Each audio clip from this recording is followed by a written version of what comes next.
जय हिंद प्यारे साथियों, स्टडी ट्रायंगल में आप सभी का स्वागत है। साथियों, इस वीडियो में आज हम पढ़ने वाले हैं भारत में न्यायपालिका के बारे में, जिसके अंतर्गत आज हम पढ़ने वाले हैं सुप्रीम कोर्ट, हाई कोर्ट और जो जिला न्यायालय होते हैं उन सभी के बारे में आज हम पढ़ने वाले हैं। तो दोस्तों, अगर आपका एग्ज़ाम एसएससी जीडी या यूपी पुलिस का है तो ये क्लास आपके लिए बहुत ज़्यादा इंपॉर्टेंट होने वाली है और इस क्लास को आपको एंड तक ज़रूर देखना है, क्योंकि यहाँ से बार बार आपकी परीक्षाओं में प्रश्न बनते रहते हैं। तो चलिए स्टार्ट करते हैं। सबसे पहले अगर हम बात करते हैं भारत में न्यायपालिका, न्यायपालिका किसे कहते हैं। जी हाँ दोस्तों, न्यायपालिका होती क्या है, सबसे पहले ये जान लेते हैं। तो यहाँ पर आपके सामने है, न्यायपालिका सरकार की वह शाखा है जो कानून की व्याख्या करती है, विवादों का निपटारा करती है और सभी नागरिकों को न्याय प्रदान करती है।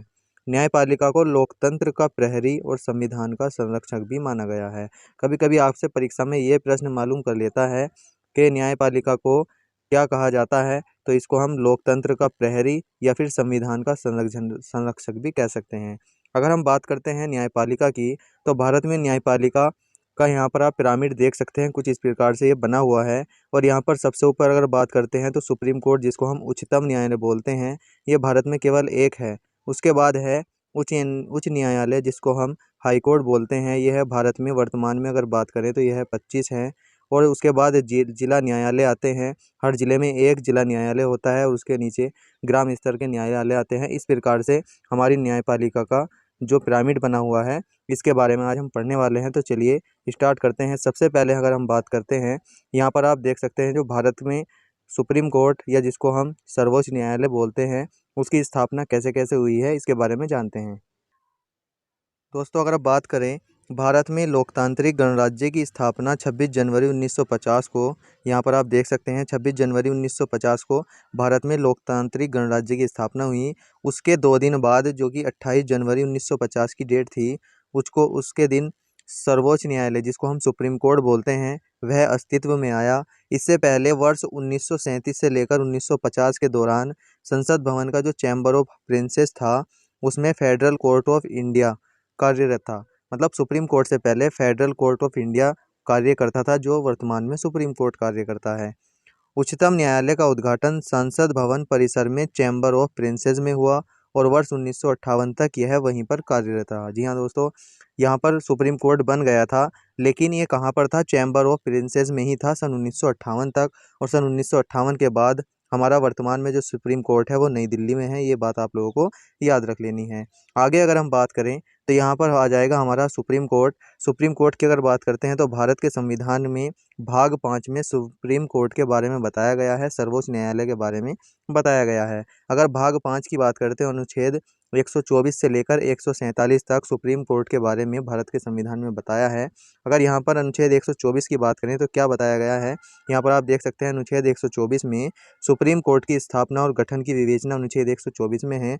और अनुच्छेद 124 के भाग 1 में भारत, यहाँ पर आप देख सकते हैं, संसद को यह अधिकार दिया गया है कि वह न्यायाधीशों की संख्या में बढ़ोतरी कर सकती है।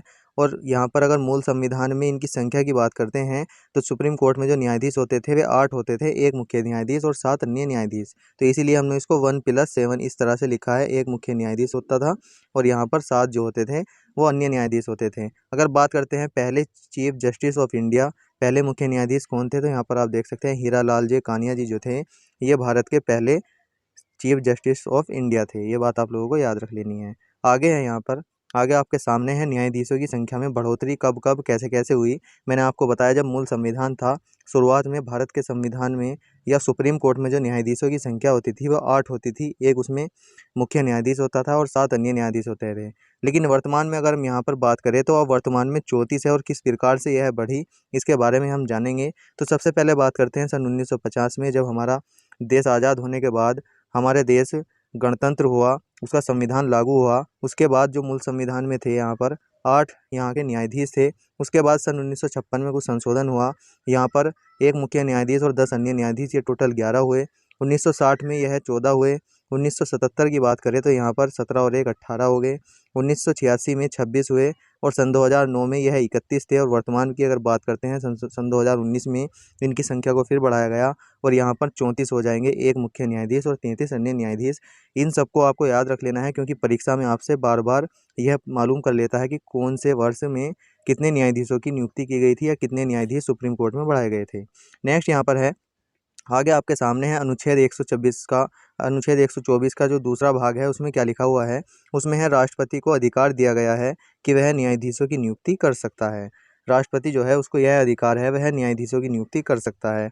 और अनुच्छेद 25 उसके बाद आता है वेतन और भत्ते। जो सुप्रीम कोर्ट के न्यायाधीश होते हैं उसके वेतन और भत्ते। और यहाँ पर अगर हम बात करें, जो मुख्य न्यायाधीश जिसको हम CJI या चीफ जस्टिस ऑफ इंडिया बोलते हैं, उसका वेतन 2,80,000 होता है। जो अन्य न्यायाधीश होते हैं उनका वेतन 2,50,000 होता है। ये बात आप लोगों को याद रख लेनी है।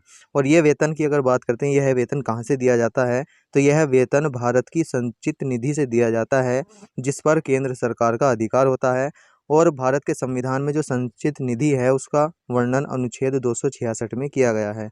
आपसे प्रश्न ये भी मालूम कर लेता है कि संचित निधि भारत के किस अनुच्छेद में है, तो भारत के संविधान के अनुच्छेद 266 में संचित निधि का उल्लेख किया गया है, जिस पर केंद्र सरकार का अधिकार होता है। आगे अगर बात करें, आगे आप यहाँ पर देख सकते हैं अनुच्छेद 127। अनुच्छेद 127 में तदर्थ न्यायाधीश के बारे में बताया है। दोस्तों, तदर्थ न्यायाधीश क्या होते हैं? यह ऐसे न्यायाधीश होते हैं जो उच्च न्यायालय, जिसको हाई कोर्ट हम बोलते हैं, हाई कोर्ट से लिए जाते हैं। केवल उच्चतम न्यायालय में ही तदर्थ न्यायाधीश बन सकते हैं। और यह प्रक्रिया हमने कहाँ से ली है, तो आपको याद रख लेना है, फ्रांस के संविधान से यह प्रक्रिया ली है। ये जो सुप्रीम कोर्ट है होगा उसमें ही तदर्थ न्यायाधीश बन सकते हैं। और यह तदर्थ न्यायाधीश इमरजेंसी के समय उच्च न्यायालय या हाई कोर्ट से लिए जाते हैं। अनुच्छेद 128 की बात करें, तो अनुच्छेद 128 में सेवानिवृत्त न्यायाधीश, सेवानिवृत्त मतलब जो रिटायर हो जाते हैं, जो रिटायर्ड न्यायाधीश होते हैं, उनको ज़रूरत पड़ने पर बुलाया जा सकता है। कहाँ पर? सुप्रीम कोर्ट या उच्चतम न्यायालय में। यहाँ पर आगे है हमारा अनुच्छेद 129। अनुच्छेद 129 की बात करें, तो अनुच्छेद 129 में सुप्रीम कोर्ट का अभिलेख न्यायालय होना, यह अनुच्छेद 129 में बताया गया है। अभिलेख न्यायालय का मतलब यह है, जितने भी यहाँ पर केस आएंगे, जितने भी यहाँ पर फैसले होंगे, उन सबके दस्तावेज को हम यहाँ पर अभिलेख के द्वारा रख सकते हैं। अनुच्छेद 137 की यहाँ पर बात करें, तो अनुच्छेद 137 में सुप्रीम कोर्ट अपने निर्णय पर पुनर्विचार कर सकता है। पुनर्विचार मतलब रिव्यू कर सकता है दोबारा से, कि उसने सही फैसला दिया है या नहीं दिया है, उस बारे में सुप्रीम कोर्ट अपने ही निर्णय पर पुनर्विचार कर सकता है। यह अनुच्छेद 137 में बताया गया है। ये बात आप लोगों को याद रख लेनी है। अगर यहाँ पर हम आगे बात करें, तो आगे आपके सामने है अनुच्छेद 143, और बहुत ज़्यादा इंपॉर्टेंट है और बार बार आपकी परीक्षा में पूछा जाता है कि अनुच्छेद 143 में यहाँ पर अगर बात करते हैं, तो यह राष्ट्रपति की सलाह देते हैं। राष्ट्रपति ये जो है, राष्ट्रपति इनको सलाह देते हैं, लेकिन राष्ट्रपति जी उस सलाह को मानने के लिए बाध्य नहीं है।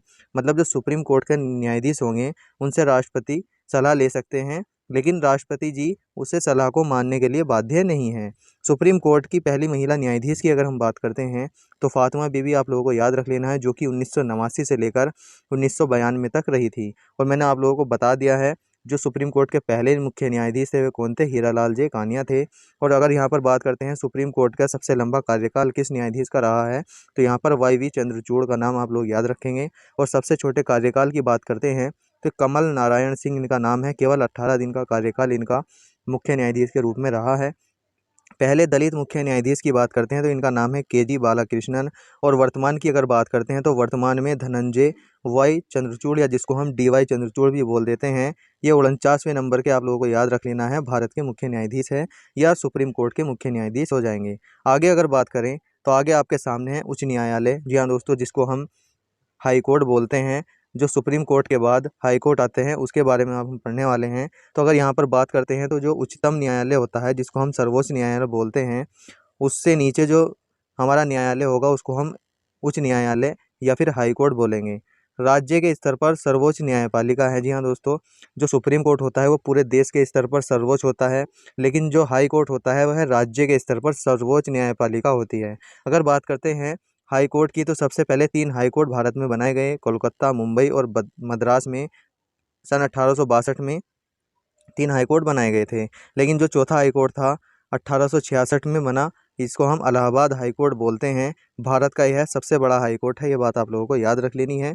अगर बात करते हैं संविधान में, तो संविधान में बताया गया है कि प्रत्येक राज्य में एक हाई कोर्ट होगा, लेकिन जब 7वां संविधान संशोधन हुआ 1956 में, तो इसमें बताया गया है कि 2 से अधिक राज्यों में एक हाई कोर्ट बन सकता है। मतलब 2 या 3 राज्यों का एक हाई कोर्ट भी हो सकता है। यह 7वें संविधान संशोधन के द्वारा भारत के संविधान में जोड़ा गया। अगर वर्तमान में हम बात करते हैं, तो वर्तमान में टोटल 25 हाई कोर्ट हमारे देश में है। ये बात आप लोगों को याद रख लेनी है। आगे अगर हम बात करते हैं, तो यहाँ पर अनुच्छेद 216 भारत के संविधान के अनुच्छेद 216 में हाई कोर्ट के गठन की बात की गई है। और अनुच्छेद 217 की बात करें तो हाई कोर्ट, जिसको हम उच्च न्यायालय बोलते हैं, उच्च न्यायालय में न्यायाधीश पद के लिए जो योग्यताएं होंगी उनके बारे में अनुच्छेद 217 में बताया गया है। और अनुच्छेद 219 में हाई कोर्ट के न्यायाधीशों को शपथ कौन दिलाता है, तो हाई कोर्ट के न्यायाधीशों की शपथ जो है अनुच्छेद 219 में है और राज्यपाल इनको शपथ दिलाते हैं। अनुच्छेद 221 की बात करें तो न्यायाधीशों के वेतन भत्ते के बारे में अनुच्छेद 221 में है।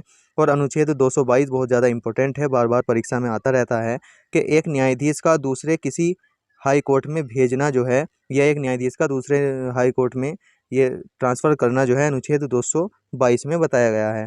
यहाँ पर अनुच्छेद 226 है जिसमें 5 प्रकार की रिट जारी करता है हाई कोर्ट। और अनुच्छेद 231 बहुत इंपॉर्टेंट है जिसमें 2 या 2 से अधिक राज्यों में एक हाई कोर्ट बनेगा, ये अनुच्छेद 231 में बताया गया है।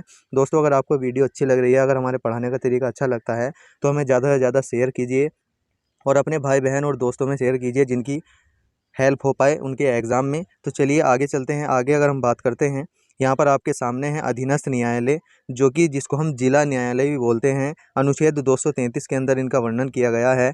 जिला न्यायालय जिसको हम अधीनस्थ न्यायालय बोलते हैं, और उच्च न्यायालय का नियंत्रण जिला न्यायालय पर होता है। और 2 प्रकार के यहाँ पर जिला न्यायालय होते हैं, एक होता है दीवानी न्यायालय और एक होता है आपराधिक न्यायालय, जिसमें अपराध किए हुए मामले का फैसला किया जाता है और दीवानी न्यायालयों में दीवानी मामलों का फैसला किया जाता है। तो दोस्तों, मैंने आपको सुप्रीम कोर्ट, हाई कोर्ट और डिस्ट्रिक्ट कोर्ट के बारे में बता दिया है। अगर आपको वीडियो अच्छी लगी है तो ज़्यादा से ज़्यादा आपको शेयर कर देना है। और यहाँ तक वीडियो को देखने के लिए बहुत बहुत धन्यवाद। मिलते हैं किसी अन्य टॉपिक में। जय हिंद।